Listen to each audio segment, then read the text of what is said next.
Hello everyone, welcome to our channel. बच्चों लोग, हम लोग पढ़ रहे हैं क्लास 12 बिजनेस स्टडीज़ और हम लोग यहाँ कर रहे हैं अपने कुछ केस स्टडीज़ की प्रैक्टिस।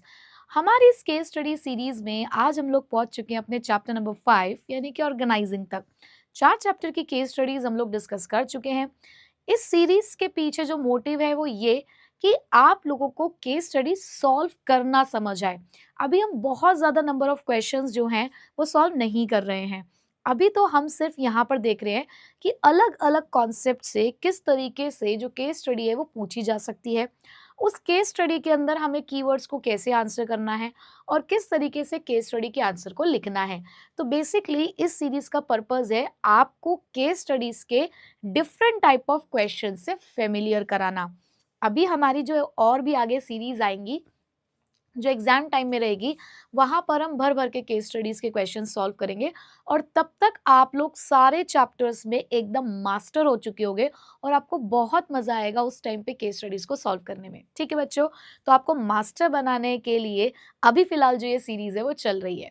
तो चलिए बच्चों, अपनी अटेंडेंस लगाइए और स्टार्ट करते हैं फिर अपने चैप्टर नंबर 5 की कुछ केस स्टडीज। तो बच्चों, यहाँ पर जो सबसे पहला क्वेश्चन हमारे सामने है, अब वो गया समय छोटू मोटू क्वेश्चन वाला। अब अच्छे अच्छे क्वेश्चंस आएंगे। पहले ही क्वेश्चन बड़ा है और ध्यान से समझेंगे कि क्वेश्चन में हमसे क्या पूछा गया है। ठीक है, तो जैसा कि अब हम सभी लोग जानते हैं कि जब भी केस स्टडी को सॉल्व करना है, मैं पहले क्वेश्चन से हर बार बता के चलती हूँ। ऊपर से रीड नहीं करना है, पहले नीचे से चेक करना है कि क्वेश्चन की रिक्वायरमेंट क्या है। देखिए, लिखा है, how is the company's future organisation structure likely to be different from the existing one. उन्होंने बोला है कि फ्यूचर में जो ऑर्गेनाइजेशन स्ट्रक्चर यहाँ पर यूज होने वाला है वो अभी वाले से कैसे डिफरेंट है। तो क्वेश्चन है regarding the organisational structure and state any 3 points of difference between these 2 types of organisation structure. और उन्हें दो ऑर्गेनाइजेशन स्ट्रक्चर के बीच में आपको यहाँ पर डिफरेंस बताना होगा। ठीक है, देख लेते हैं अब क्वेश्चन के अंदर कौन कौन से स्ट्रक्चर के बारे में डिस्कशन किया गया है।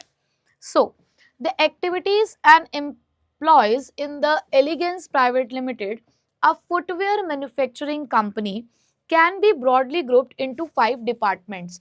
उन्होंने बोला है कि ये जो एक प्राइवेट लिमिटेड कंपनी है ये 5 डिपार्टमेंट में बटी हुई है, फुटवेयर मैन्युफैक्चर करते हैं। फिलहाल इन्होंने हमें ये बताया है कि ये एक प्रोडक्ट में डील करते हैं जो कि है फुटवेयर, और उसी के अंदर इन्होंने 5 डिपार्टमेंट बनाए हैं। ठीक है, मतलब आप ऐसे देख सकते हो कि प्रोडक्ट है हमारे पास एक फुटवेयर और उसी के अंडर कुछ 5 हमारे पास डिपार्टमेंट है। अब 5 डिपार्टमेंट की अगर मैं बात करूं तो बोल रहे हैं एक प्रोडक्शन डिपार्टमेंट है, परचेज डिपार्टमेंट है, मार्केटिंग डिपार्टमेंट है, अकाउंट्स डिपार्टमेंट है और पर्सनल डिपार्टमेंट है। मतलब कि 5 अलग अलग फंक्शंस के डिपार्टमेंट है, okay, for the same product. Over the years, the company has grown and expanded its operations many folds. अब कुछ सालों से दिख रहा है कि कंपनी बढ़ रही है, अपने विंग्स फैला रही है बेसिकली, है ना। So the company now intends to diversify into the leather bag segment. तो अब तक फुटवेयर में थे, अब इंटायरली एक सेपरेट इन्होंने प्रोडक्ट चूज कर लिया है विच इज लेदर बैग। ठीक है बच्चे, तो सबसे पहली बात तो हमें ये दिखाई दे रही है कि सेम प्रोडक्ट में एक्सपेंशन नहीं हुआ है, यहाँ इन्होंने बेसिकली डाइवर्सिफाई किया है खुद को, एक और वेराइटी ऐड की है which is of leather bag. ठीक है, so its management has decided to restructure its operation and they plan to create the separate product division for each product line wherein the functioning of each division will be further divided into 5 departments। तो बच्चे यहाँ पर उन्होंने क्या बोला कि जैसे उन्होंने अपनी एक और प्रोडक्ट लाइन को ऐड ऑन किया, अब उस प्रोडक्ट लाइन के अपने 5 फंक्शंस हैं। तो कहने का मतलब ये है कि पहले जब सिंगल प्रोडक्ट के साथ ऑपरेट कर रहे थे और 5 अलग अलग फंक्शंस के लिए अलग अलग डिपार्टमेंट बना रखा था, तो बताओ मेरे प्यारे बच्चों कि वहां पर कौन सा स्ट्रक्चर होता है जो फंक्शंस के बेसिस पे डिवाइड होता है। कह सकते हो कि सिंगल प्रोडक्ट के साथ आपकी कंपनी जब चल रही होती है तब आप उसको फॉलो करते हो। तो यस, पहले हम लोग फॉलो कर रहे थे यहाँ पर जब तक से फुटवेयर में थे फंक्शनल स्ट्रक्चर, बट जैसे ही उन्होंने अपनी प्रोडक्ट लाइन को एक्सपेंड किया, एक और प्रोडक्ट लाइन ऐड करी और वो कह रहे हैं कि सबके लिए सेपरेट डिवीजन होना चाहिए, हर एक प्रोडक्ट के अंदर जो फंक्शन होंगे हर डिवीजन के वो सेपरेटली 5-5 डिपार्टमेंट में डिवाइड किए जाएंगे, यानी कि अगर परचेज फंक्शन है तो वो जितने प्रोडक्ट होंगे उतनी बारी परफॉर्म किया जाएगा। तो बेटा फंक्शनल स्ट्रक्चर से they have diversified into the divisional structure, और कह सकते हो कि उन्होंने अपने आप को कन्वर्ट कर लिया डिविजनल स्ट्रक्चर में। ठीक है, तो ये हमने बता दिया है। अच्छा, उन्होंने हमसे ये पूछा था कि कैसे डिफरेंट है, तो ऐसे डिफरेंट है कि फंक्शनल स्ट्रक्चर में हम लोग क्योंकि सिंगल प्रोडक्ट में थे तो हम यहाँ पर फंक्शंस के बेसिस पर अपने स्ट्रक्चर को डिवाइड करा हुआ था हमने। बट जैसे प्रोडक्ट लाइन ऐड हुई तो हमने डिवीजन वाइज यानी कि प्रोडक्ट वाइज हमने अपने कंपनी को डिवाइड कर दिया है। अब आपको इन्हीं दो स्ट्रक्चर के बीच में डिफरेंस लिखने हैं। ठीक है, अब मेरे पास थोड़ी सी जगह कम है डिफरेंस लिखने की, तो चलो मैनेज करने की कोशिश करते हैं। तो हमारे पास दो स्ट्रक्चर हैं, एक है हमारे पास फंक्शनल और एक है बेटा डिविजनल। तो सबसे पहले तो आप यहाँ पर मीनिंग लिख सकते हो, और मीनिंग मुझे लगता है लिखना चाहिए भी आपको। जब भी कभी आप डिफरेंस लिखते हैं तो आपको मीनिंग लिखना चाहिए। तो मीनिंग के अंदर हम लोगों ने ये पढ़ा है कि ये फंक्शनल स्ट्रक्चर जो है वो क्रिएट होता है on the basis of functions. ठीक है, यहाँ पर जो हमारा क्राइटेरिया है वो फंक्शंस है कि फंक्शंस को देखकर हम अपने स्ट्रक्चर को डिजाइन करते हैं। बट डिविजनल स्ट्रक्चर के अंदर हम लोग यहाँ पर क्रिएट करते हैं इसको on the basis of products और divisions, but definitely it is also supported by the function. अब आप देखो ना, हर एक डिविजनल स्ट्रक्चर के अंदर एक फंक्शनल स्ट्रक्चर एग्जिस्ट करता है। ठीक है, तो इसलिए हम यहाँ पर लिखते हैं it is supported by the function. उसके बाद दूसरा डिफरेंस अगर मैं लिखना चाहूँ तो स्पेशलाइजेशन का होगा। तो स्पेशलाइजेशन की अगर बात करें तो यहाँ फंक्शनल स्पेशलाइजेशन होता है क्योंकि हर एक फंक्शन को एक अटेंशन मिलता है। बट अगर हम डिविजनल स्ट्रक्चर की बात करें तो यहाँ हमारा पूरा ध्यान प्रोडक्ट पर होता है, तो यहाँ प्रोडक्ट स्पेशलाइजेशन होता है। उसके बाद अगर मैं अकाउंटेबिलिटी की बात करूँ या रिस्पॉन्सिबिलिटी भी एक पॉइंट हम बना सकते हैं, तो अकाउंटेबिलिटी जो है वो फंक्शनल स्ट्रक्चर में थोड़ी सी कम है, बट वहीं पर अगर डिविजनल स्ट्रक्चर में देखो तो यहाँ पर अकाउंटेबिलिटी ज़्यादा है। क्यों? क्योंकि डिविजनल स्ट्रक्चर के अंदर हर एक डिवीजन का एक डिविजनल हेड बना दिया जाता है और उस पूरे डिवीजन के लिए वही एक डिविजनल हेड रिस्पॉन्सिबल होता है। तो it is easier to fix accountability और you can say the responsibility. आप रिस्पॉन्सिबिलिटी वाला पॉइंट भी इसी तरीके से लिख सकते हैं आप चाहें तो, कि यहाँ पर अकाउंटेबिलिटी फिक्स करना, अकाउंटेबिलिटी यहाँ पर ईजी है। आप इजीली कह सकते हो कि डिविजनल हेड बताओ भाई क्या हुआ, बट यहाँ पर क्या होता है ना, एक दूसरे के ऊपर यहाँ पर ये लोग बात डालते रहते हैं, तो फंक्शनल स्ट्रक्चर में थोड़ी अकाउंटेबिलिटी कमी रहती है। ठीक है, तो ये हो गए हमारे 3 पॉइंट्स। हमसे 3 ही पॉइंट्स पूछे थे, बट यस डेफिनेटली पॉइंट्स तो बहुत सारे हैं, और वो कौन बताएगा? वो मेरे प्यारे बच्चे बताएंगे, क्योंकि हर चैप्टर के साथ रिवीजन करना ज़रूरी है, हाथ चलना ज़रूरी है। तो अपनी नोटबुक में फटाफट से जो अदर डिफरेंसेस के पॉइंट्स हैं वो लिख लीजिए। ठीक है, ताकि आपका ये टॉपिक यहीं के यहीं प्रिपेयर हो जाए। चलो बच्चों, नेक्स्ट क्वेश्चन की तरफ चलते हैं। नेक्स्ट क्वेश्चन भी अच्छा खासा है आपका। लेट्स सी क्या पूछा गया है। Suggest how the organisation can overcome the problem faced by the company. मतलब कंपनी में कोई प्रॉब्लम चल रही होगी, उसको हमें सॉल्व करना है। हमें बताना है कि ऑर्गेनाइजेशन ने कैसे उस प्रॉब्लम को सॉल्व किया है, और 2 बेनिफिट बताने हैं आपको जो भी यहाँ पर हुआ होगा उसके अकॉर्डिंग। ठीक है, चलो पढ़ लेते हैं। अभी ऐसे कुछ पता नहीं चल रहा कि क्या है topic. So a company is manufacturing washing machine. There is a well-defined system of jobs with a clear and definite authority, responsibility and accountability in the company. But people are not allowed to interact beyond their officially defined rules. अब देखो question में ना आपसे ये पूछा गया है कि कोई प्रॉब्लम है, उसका सॉल्यूशन निकालना है। तो जब आप क्वेश्चन को पढ़ रहे हैं तो वहां पर आपको यही देखना है कि प्रॉब्लम है क्या, जिसका सॉल्यूशन हमें निकालना है। तो मुझे पहली 3 लाइन में तो कोई प्रॉब्लम नहीं दिखी, जहां उन्होंने ये बोला है कि सिस्टम ऑफ जॉब्स डिफाइन की गई हैं, क्लियर और डेफिनेट अथॉरिटी, रिस्पॉन्सिबिलिटी, अकाउंटेबिलिटी है, तो अच्छी बात है। मुझे यहाँ तक कोई प्रॉब्लम तो नहीं दिख रही है, बट हाँ, जब यहाँ पर मैं आई तो मुझे लग रहा है कि शायद कुछ प्रॉब्लम है, जब उन्होंने बट वर्ड यूज करके ये बोल दिया that people are not allowed to interact beyond their officially defined roles, कि आपस में उन्हें बातचीत करना अलाउड नहीं है अपनी ऑफिशियल अथॉरिटी के अलावा। As a result the company is not able to adapt, I problem, जिसकी वजह से company is not able to adapt the changing business environment. तो बिजनेस एनवायरनमेंट के अकॉर्डिंग कंपनी खुद को चेंज नहीं कर पा रही है इस चीज की वजह से। So this is the problem कि सोशल इंटरेक्शन नहीं है। The workforce is also not motivated due to the lack of social interaction, और इसी वजह से हमारे वर्कर जो है वो मोटिवेटेड फील नहीं करते क्योंकि सोशल इंटरेक्शन बिल्कुल भी नहीं है। Now the company is facing problems of, अब यहाँ पे उन्होंने क्लियरली प्रॉब्लम का डिस्कशन करना शुरू किया कि प्रोसीजरल डिलेज हो रहे हैं, इनएडिक्वेट रिकॉग्निशन हो रहा है क्रिएटिव टैलेंट का, मतलब आप टैलेंट को पहचान ही नहीं पा रहे हो। तो क्या दिख रहा है आपको यहाँ पे? यहाँ पे ये दिख रहा है कि बहुत ज्यादा स्ट्रिक्ट रूल्स और रेगुलेशंस फॉलो किए जा रहे हैं। और कौन से ऑर्गेनाइजेशन में ऐसा होता है जहां पर सिर्फ रूल्स और रेगुलेशंस के ऊपर ही ज्यादा ध्यान दिया जाता है, काम के ऊपर ही ज्यादा फोकस किया जाता है? कौन सा होता है बताओ? Yes, formal organisation.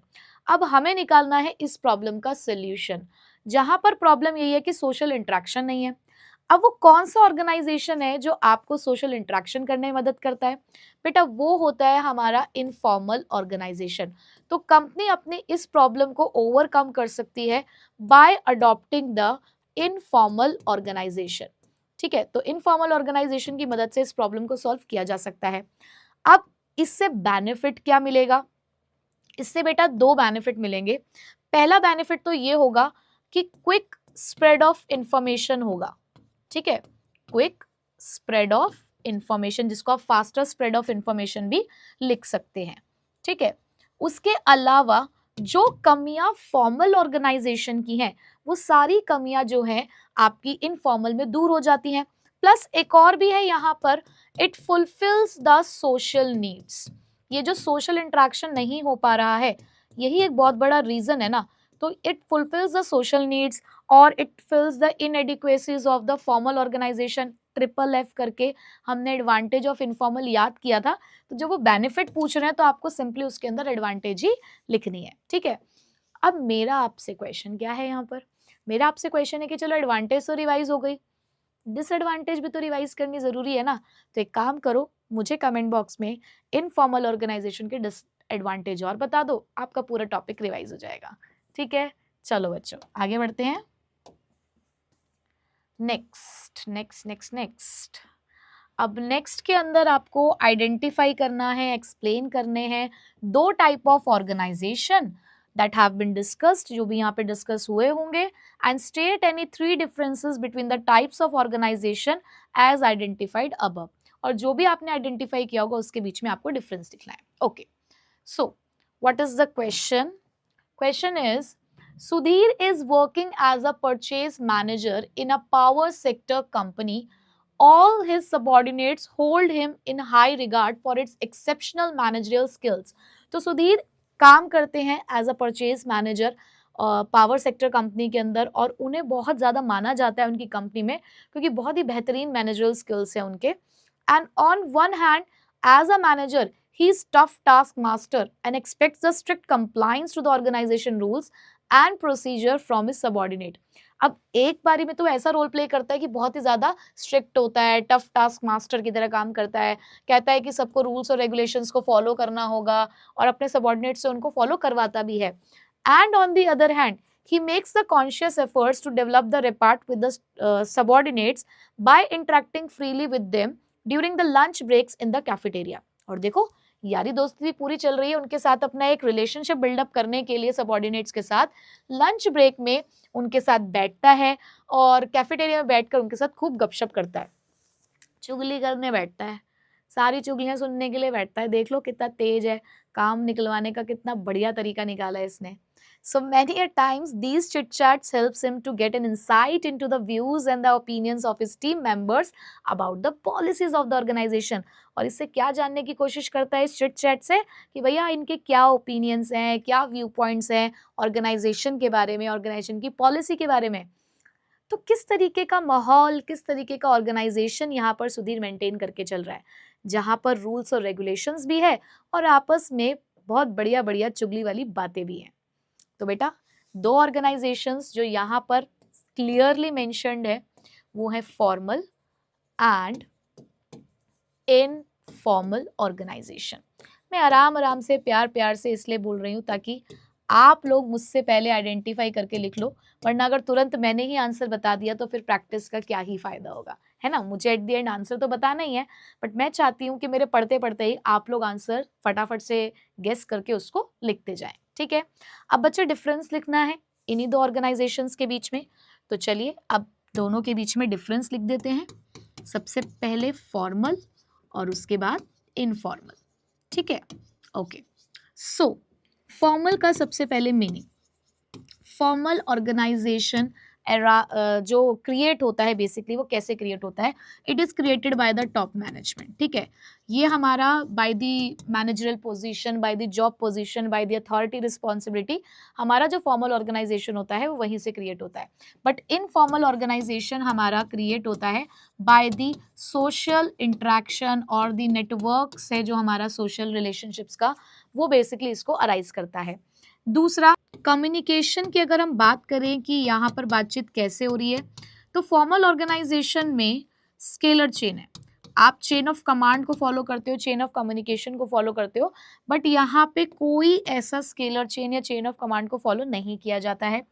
पर्पस की अगर हम बात करें तो फॉर्मल ऑर्गेनाइजेशन डेफिनेटली इसलिए बनाया जाता है ताकि हम फुलफिल कर सकें अपने ऑर्गेनाइजेशन के ऑब्जेक्टिव को।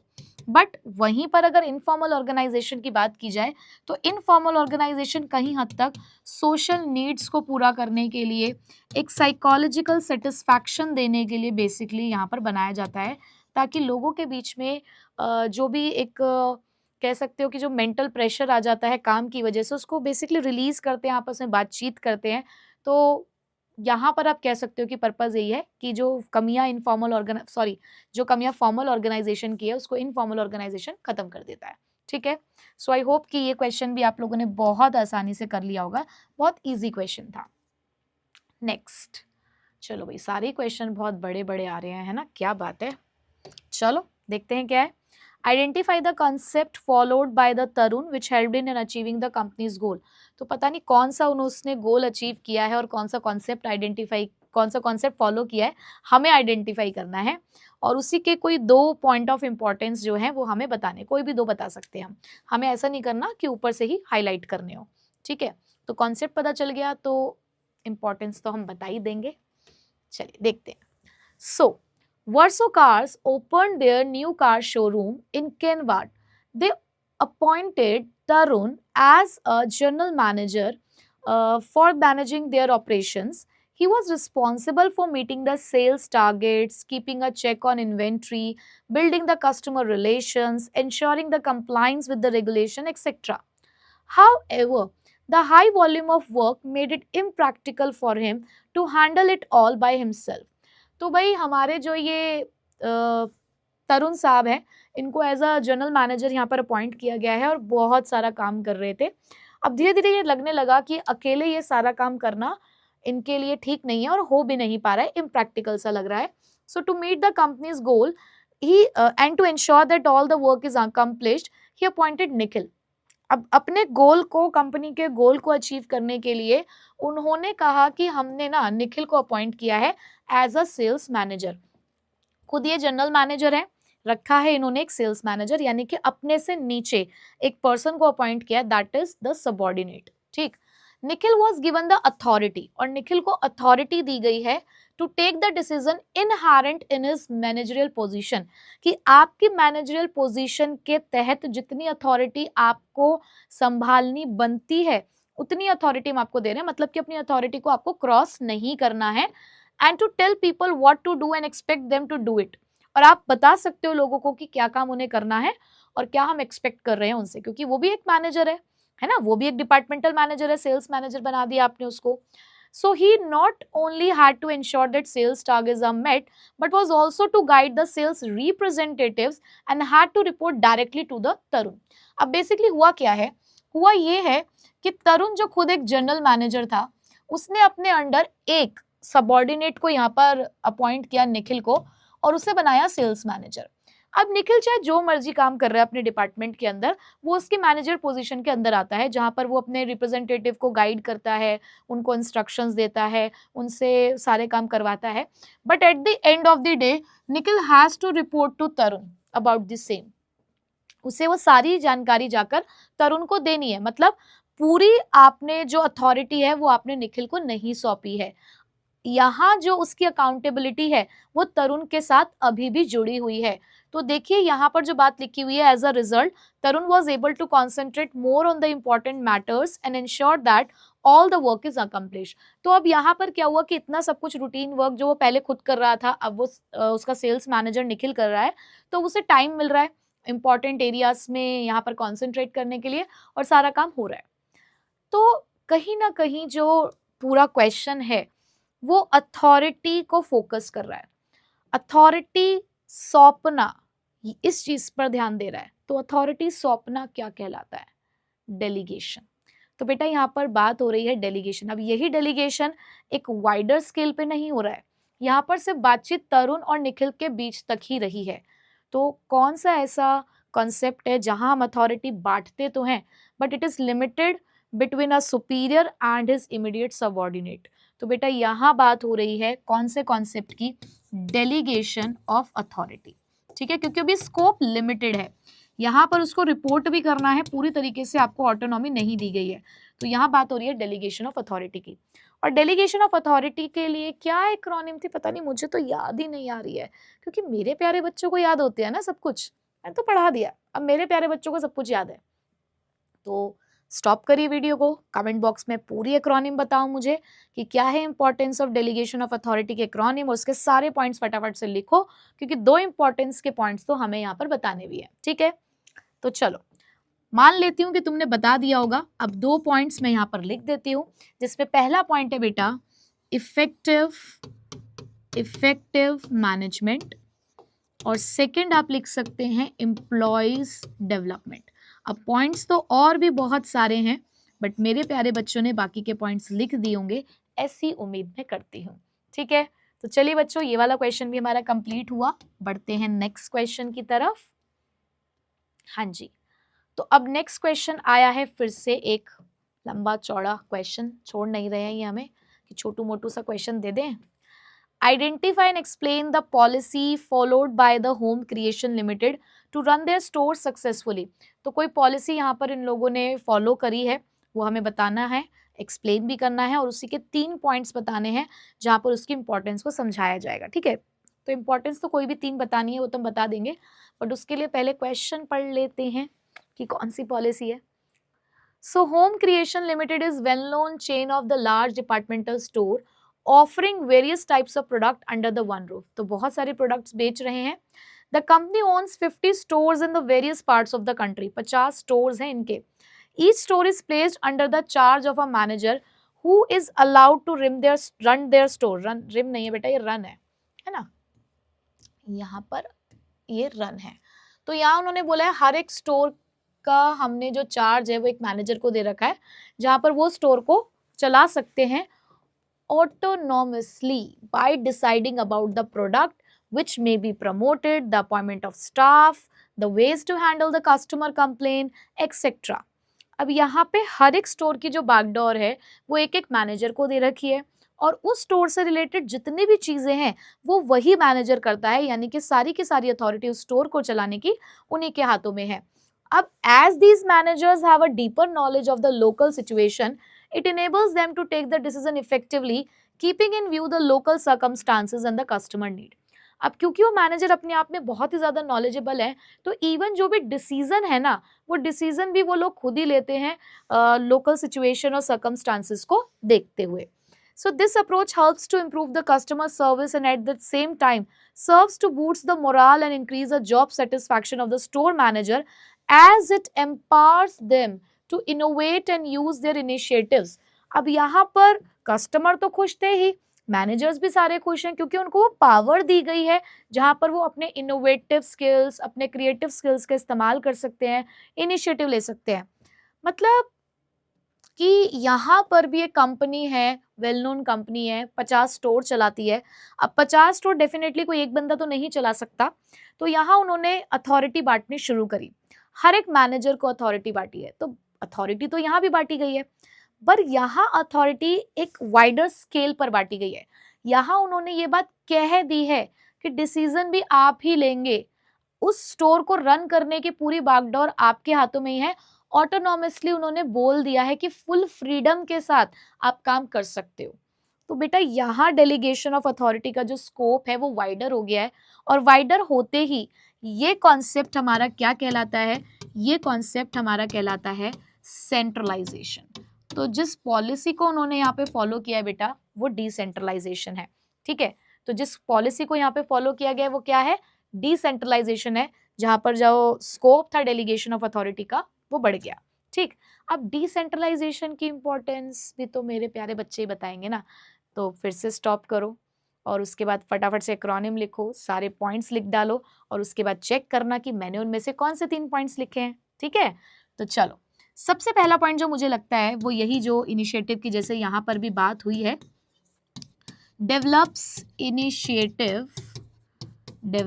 Initiative among subordinates. ठीक है, तो एक तो पॉइंट हम ये लिख सकते हैं।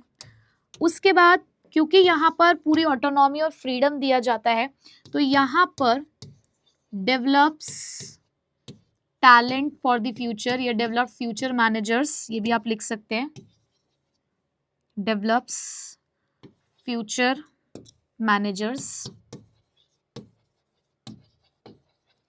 उसके बाद क्योंकि डिसीजन मेकिंग अथॉरिटी उन लोगों के हाथों में है तो क्विक डिसीजन मेकिंग भी यहाँ पर चल रहा है। ठीक है, तो पॉइंट्स और भी हैं और आई होप कि आप सभी लोगों ने मेरे लिखने से पहले वो सारे पॉइंट्स लिख दिए होंगे। ठीक है, चलिए आगे बढ़ते हैं नेक्स्ट क्वेश्चन की तरफ। हाँ जी, तो नेक्स्ट क्वेश्चन थोड़ा सा छोटा सा लग रहा है, चलो राहत की सांस लेते हैं। और अब तक कोई क्वेश्चन नहीं आया था जो लाइंस कोट करा रहा था, अब आया लाइंस कोट का एक क्वेश्चन। ठीक है, सो identify and state the function of management highlighted above. पहले तो फंक्शन आइडेंटिफाई करना है and state the steps involved in the function of management identified in part A, और आपको लाइंस भी कोट करनी है फ्रॉम द पैराग्राफ। ठीक है, पहले तो फंक्शन आइडेंटिफाई करोगे फिर उसके स्टेप्स के लिए लाइंस कोट करोगे।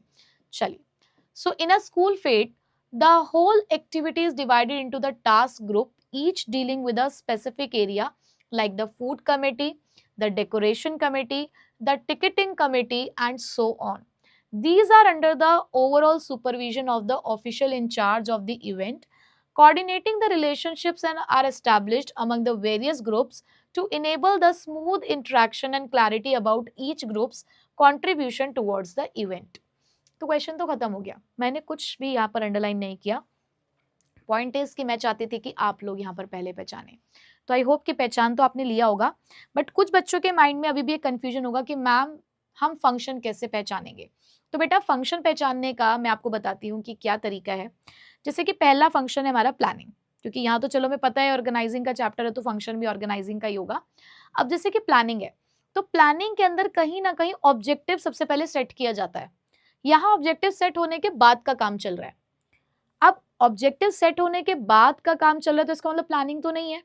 अगर कहीं ना कहीं यहाँ पर ऑब्जेक्टिव्स की बात होती, कुछ एडवांस में हम सोच रहे होते आगे के बारे में, तो वो प्लानिंग है। बट जब भी आप देखेंगे ना कि अथॉरिटीज के बारे में बात हो रही है, रिस्पॉन्सिबिलिटी बांटने के बारे में बात हो रही है, मतलब आपको बहुत सारा काम बंटता हुआ दिख रहा होगा अगर किसी भी क्वेश्चन के अंदर, तो वहाँ डेफिनेटली ऑर्गेनाइजिंग होगा। स्टाफिंग पहचानना सबसे आसान होता है कि जहां पर या तो लोगों को रखा जा रहा होगा, रखने के लिए इन्विटेशन जा रहा होगा, या उनका सिलेक्शन हो रहा होगा, यानी कि उनकी छटनी हो रही होगी किसी ना किसी तरीके से, या उनकी ट्रेनिंग हो रही होगी। तो सिलेक्शन पहचानना तो बहुत आसान है। डायरेक्टिंग फंक्शन में हम किसी ना किसी तरीके से या तो उनके साथ कम्युनिकेट कर रहे होंगे, या उनके मोटिवेशन के लिए काम कर रहे होंगे, या उनको कोई इंस्ट्रक्शन दे रहे होंगे। आपको दिख रहा होगा कि इंस्ट्रक्शंस दी जा रही है, गाइड किया जा रहा है, उनको लीड किया जा रहा है। कोई एक मैनेजर के बारे में बात हो रही है, किसी सुपीरियर के बारे में बात हो रही है, जहां पर उसका स्टाइल समझाया जा रहा है कि वो कैसे ये काम को करता है, तो वहां डायरेक्टिंग होगा। कंट्रोलिंग में आप सब कुछ कर चुके होगे, वहां से इतना आपको बताया जा रहा होगा कि काम तो हो चुका है, अब उसका मेजरमेंट हो रहा है, कमियां निकाली जा रही हैं या उस चीज को चेक किया जा रहा है, तो जहां पे चेकिंग द रिजल्ट और इस तरीके से टारगेट्स की बात हो रही होगी कि टारगेट ये था अब यहाँ तक पहुंचे हैं, तो बेसिकली वहां पर कंट्रोलिंग हो रहा होगा। ठीक है, तो जैसे कि मैं अगर इसमें कहूँ कि कैसे पहचानना है, तो देखो काम है, काम को बांटा जा रहा है, रिलेशनशिप्स आ रहे हैं, अथॉरिटी रिस्पॉन्सिबिलिटी की बात हो रही है, तो डेफिनेटली यहाँ पर जो बेटा फंक्शन है वो है ऑर्गेनाइजिंग। ठीक है, क्योंकि देखो फंक्शन अगर गलत आइडेंटिफाई कर लिया तो नेक्स्ट स्टेप तो अपने आप ही गलत हो जाएगा। ठीक है बच्चे, अब ऑर्गेनाइजिंग के स्टेप्स के कितने हमारे पास पॉइंट्स हैं? 4 पॉइंट्स है ना। तो पहला पॉइंट होता है identification and division of work. तो यहीं पर पहली लाइन में उन्होंने ये काम कर दिया था कि जो काम है उसको बांटा गया है। तो यहां से आपको पहला पॉइंट मिला, identification and division of work. ठीक है, फिर उसके बाद जब उन्होंने ये बोला कि हमने यहाँ पर अलग अलग काम के लिए उन्होंने स्पेसिफिक एरियाज बनाए, है ना। तो स्पेसिफिक एरियाज बनाने का मतलब है डिपार्टमेंटलाइजेशन। ठीक है, यहां हुआ डिपार्टमेंटलाइजेशन। उसके बाद उन्होंने ये बोला कि हमने सबको ओवरऑल सुपरविजन के लिए एक उनके अंडर एक इंचार्ज रखा है, इंचार्ज। तो बेटा इंचार्ज रखने का मतलब है कौन से वाला पॉइंट, असाइनमेंट। चलो इसको एक अलग कलर से लिख देते हैं ताकि अलग से हाईलाइट हो जाए, असाइनमेंट ऑफ ड्यूटीज। ठीक है, तो यहाँ पर ड्यूटीज का असाइनमेंट हो गया है। उसके बाद जब वो ये कह रहे हैं ना कि हमने कोऑर्डिनेट किया है, रिलेशनशिप एस्टैब्लिश हुए अलग अलग ग्रुप्स के बीच में, तो बेटा यहाँ जो पॉइंट वो हाईलाइट कर रहे हैं वो है एस्टैब्लिशिंग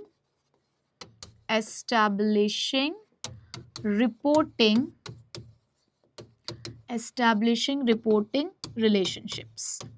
ठीक है, तो ये हो गया हमारा क्वेश्चन कंप्लीट। लाइन्स कोट हो गई हैं, ऑलमोस्ट पूरा क्वेश्चन ही लाइन्स कोट में जा रहा था आपका। ठीक है, चलो अब करते हैं आज का आखिरी क्वेश्चन। तो आखिरी क्वेश्चन की तरफ जब हम बढ़े तो क्या है क्वेश्चन, आइडेंटिफाई एक्सप्लेन करना है अगेन द फंक्शन, और उसी के 4 पॉइंट्स ऑफ इंपॉर्टेंस आपको यहाँ पे बताने हैं। ठीक है, तो ध्यान रखिएगा कि आपको फंक्शन आइडेंटिफाई करना है। तो मैंने 5 के बारे में बताया है, लेट्स फाइंड आउट कि कौन सा फंक्शन है। So the G20 summit was organized in India.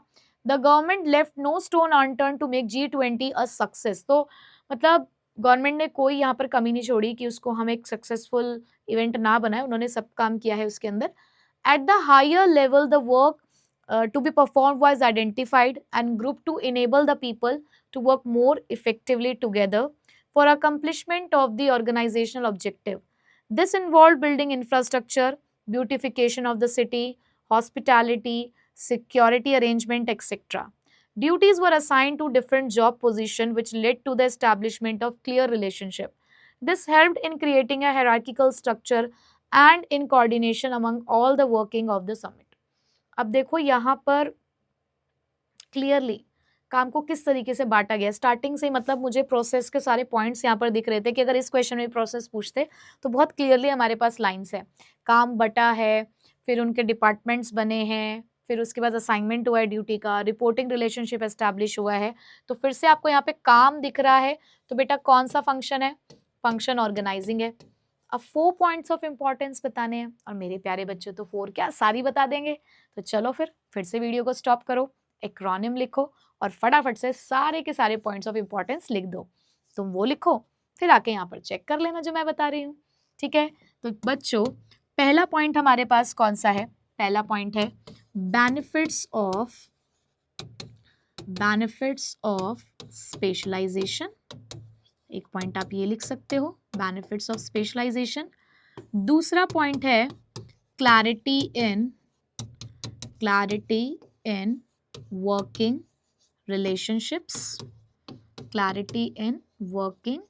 Relationships. उसके बाद बेटा तीसरा पॉइंट मैं यहाँ लिख देती हूँ, यहाँ आप लिख सकते हैं तीसरा point, basis for management hierarchy. Basis for management hierarchy. Fourth point यहाँ लिख देती हूँ, अडैप्टेशन टू चेंज। ठीक है बच्चों, तो मैंने ये 4 पॉइंट्स लिखे हैं, इसके अलावा जो पॉइंट्स है वो आप लोगों ने आई होप लिख दिए होंगे। तो बच्चों इसी के साथ आज की हमारी ये केस स्टडीज कंप्लीट हुई। ऑलमोस्ट हर एक टॉपिक से आपके पास यहाँ पर केस स्टडी थी, तो आप समझ पा रहे होंगे कि कैसे कीवर्ड आइडेंटिफाई करने हैं। अभी मैं आपको सिर्फ ये समझा रही हूँ केस स्टडी से कि कैसे आपको आइडेंटिफाई करना है, क्या होता है उस कॉन्सेप्ट से रिलेटेड मेन चीज़ जो हमें क्वेश्चन में ढूंढनी होती है। ठीक है। सो आई होप कि ये केस स्टडी सीरीज़ आपके बहुत काम आ रही होगी, बट ये तभी आपके लिए फ्रूटफुल रहेगी अगर मेरे केस स्टडी कराने के बाद आप भी कुछ केस स्टडीज़ को प्रैक्टिस करते हो। एटलीस्ट 10 क्वेश्चंस तो आप लोगों को करने ही चाहिए, ठीक है। तो बच्चों, अब हम मिलेंगे नेक्स्ट चैप्टर की केस स्टडी सीरीज़ के साथ, तो तब तक आप लोग प्रैक्टिस करते रहिए। कोई डाउट हो तो डेफिनेटली पूछिएगा, सॉल्यूशन मिल जाएगा। सो मिलूंगे मैं आपसे नेक्स्ट वीडियो में। So till then take care, bye bye.